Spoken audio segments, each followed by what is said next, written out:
السلام علیکم ناظرین و حاضرین سجنوں تے بیلیو اے جی میری حالت ہو گئی ہے اے لاہور دے ظالم سموک تے ڈنگی نے کیتی ہے تے اس واسطے تسی اے نہ سمجھنا کہ اے کوئی چور چکا ہے پہلے داری سی پھر کلین شیو ہو گیا ہن پتہ نہیں کی بنایا ہے تے میں وہی ہاں چودھری فہد علی کچھ کہانیاں بائی ایف اے دا مصنف آج دی میری کہانی ہے میری ماں مجھے ڈھونڈ رہی ہے۔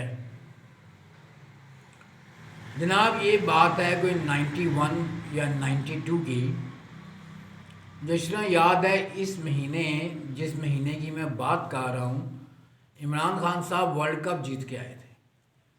اب تو یہ خواب ہی ہے۔ تو یہاں پا بشارت کی دکان ہوا کرتی تھی، اب بھی ہے میرے خیال سے، سبزی والی۔ اس کے ساتھ پا منیر کی دکان ہوا کرتی تھی ویڈیو گیمز والی۔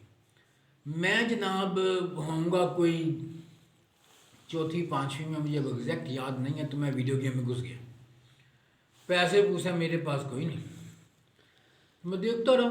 ان دنوں میں سنو بروز ہوتی تھی، چیچی میچی اس کو کہتے تھے لڑکے، تو میں نے گیمز کبھی کھیلی نہیں، تو میں بس دیکھتا رہا۔ اچھا مجھے پتہ ہی چلا کہ کتنا ٹائم ہو گیا،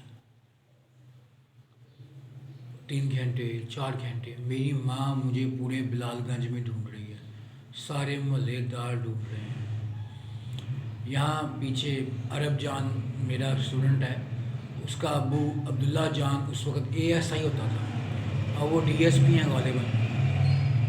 تو وہ بھی ڈھونڈ رہے ہیں کہ باجی روو نا ادھر ہی کتنے ہوئے گا۔ تو طارق بھائی اللہ جنت نصیب کرے وہ ہوتے تھے۔ آخر میرا اسٹوڈنٹ ہے عظیم، اس کے دادا ہوتے تھے، کریانے کا سٹور ہوتا تھا ان کا، اب وہاں ان کا بیٹا خرم بیٹھتا ہے، شیخ صدیق۔ انہوں نے کہا بی بی رو نا ایز نا پردہ چکے ویک ہو سکتا اندر نہ ہوئے۔ میری ماں نے پردہ چکیا تو میں جناب وہاں بیٹھا، میری ماں رونے لگ گئی، لوگوں نے پکڑا میری ماں کو، تو جی میں اب سہم گیا۔ میں نے کہا لے بھائی میں تو موت ہے آج، اب میں اپنی ماں سے معافیاں مانگوں، اور میں تو ابھی گیا تھا، اور میں تو یہ تو نا وہاں انکل پالوس ہمارے گھر کام کرتے تھے، ان سے پہلے ان کی کزن سسٹر کام کرتی تھی آنٹی مینا۔ تو آنٹی مینا نے کہا کہ تم تو 4 گھنٹے سے غائب ہو۔ مجھے زہر لگی آنٹی مینا، میں دل چاہے گولی مار دوں۔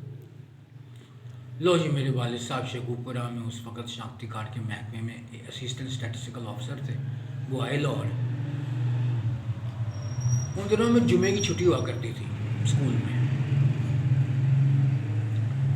تو جی ہفتے کی شام کو جب وہ آئے تو میری ماں نے ان کو بتایا، میری چھوٹی بہن ہوتی تھی رباب، وہ بہت ہی چھوٹی ہوتی تھی، اس کو اسکول نہیں جاتی تھی۔ تو جی میری والد صاحب نے قاری صاحب کو دے دی چھٹی، کیونکہ پروگرام بڑا تھا، میرے والد صاحب کا اللہ جنت نصیب کرے۔ لو جی اس وقت لوہے کے وائپر ہوتے تھے، جو مجھے مار پڑی، اتنی مار پڑی کہ میں آپ کو بتانے کے قابل نہیں۔ میرا پیشاب ہی میری شلوار میں نکل گیا، اتنی مار پڑی مجھے۔ تو ماں میرا برا حشر ہو گیا میرا، تو بہت مجھے مار پڑی۔ تو اس کے بعد جناب عالی مقام میں کبھی گیموں میں نہیں گیا۔ میں 42 سال کا ہو گیا ہوں، I was about to turn 42۔ تو میں کبھی بھی گیموں میں نہیں گیا، کبھی بھی، نیور، کسی قسم کی، مجھے نہیں یاد پڑتا، وہ پہلی اور آخری غلطی تھی۔ تو بڑا اچھی بات ہے کہ والد صاحب نے لطر پولا کیا اور میں نے ہمیشہ کی توبہ کر لی۔ آج میں دیکھ رہا ہوتا ہوں بچوں کو سڑکوں پر سٹنٹ کرتے 1 to 5 پر، تو میں بڑا پریشان ہوتا ہوں کہ اس کے والد صاحب میرے والد صاحب کی طرح نہیں ہیں، یا ان کے پاس حرام کا پیسہ ہے۔ دو ہی چیزیں ہو سکتی ہیں۔ پھر دیکھیں 2.5 لاکھ کا میرے خیال سے نیا 1 to 5 ہے، 12 یا 14 سال کے بچے کو وہ پکڑایا ہوا وچ از انلیگل، اور بڑا ہی غلط ہے وہ۔ تو امید ہے کہ آج کل کے والدین کو بھی ذرا تھوڑی سی سختی کرنی پڑے گی. جو پرویز الہی نے نکالا مار نہیں پیار، اس نے خرابی پیدا کی ہے. میں نہیں سمجھتا کہ اس میں کچھ بہتری آئی ہے ہمارے معاشرے میں. والدین اگر نہیں پوچھیں گے تو کون پوچھے گا؟ بچہ تو بچہ ہوتا ہے. تو بہرحال اللہ جنت نصیب کرے میرے والدین کو، اور نکی کی ہدایت دے آج کل کے والدین کو. بہت شکریہ. پاکستان زندہ باد.